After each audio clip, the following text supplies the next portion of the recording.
first, we have the nose, so also the nasal cavity. Then we have the pharynx right here. Then we have the larynx right below. Then we have the trachea right below that one. Then we have the bronchi in each of the lungs, the right and left lung. Then we have, what is contained in the bronchi will be the bronchioles, then the alveoli, and these are all contained in both of the lungs. And the lungs are also part as well. So the nose and the mouth, these are the entry points for air into the respiratory system. They warm and humidify and filter the incoming air. Then two, we have the pharynx, also known as the throat. So it serves as a passage for both air and food. The epiglottis prevents food from entering the airway during swallowing. Then we have the larynx, the voice box, contains the vocal cords, which produce sounds when air passes through them. It also helps protect the trachea.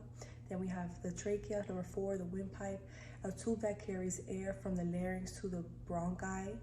Then it's lined with cilia and mucus to trap and remove dust and other particles. Then we have 5, the bronchi. These are the 2 branches of the trachea that enter the lungs. They further divide into smaller tubes called bronchioles. Then we have 6 bronchioles, these small airways within the lungs that lead to tiny air sacs called alveoli. Then 7, we have alveoli. These are the primary sites of gas exchange. They are small and balloon-like structures where oxygen from inhaled air enters the bloodstream and carbon dioxide from the blood is released into the air to be exhaled. Right. So now gas exchange occurs primarily in the alveoli of the lungs. So I'm gonna give you a brief explanation of the process. So 1, ventilation. Breathing involves the inhalation of oxygen-rich air and the exhalation of carbon dioxide-rich air. So the diaphragm and intercostal muscles play a crucial role in expanding and contracting the lungs during the process. So 2, we have gas transport. Oxygen from inhaled air diffuses across the thin walls of the alveoli into the pulmonary capillaries, binding with hemoglobin and the red blood cells for transport. Then at the same time, carbon dioxide produced by cellular metabolism diffuses from the blood into the alveoli. Then we have 3, circulation. The oxygenated blood is then carried by the pulmonary veins to the left side of the heart. Then the heart pumps this oxygenated blood into the systemic circulation, supplying oxygen to various tissues and organs. Then we have 4, cellular respiration. Within the tissues, oxygen is released from hemoglobin and enters cells.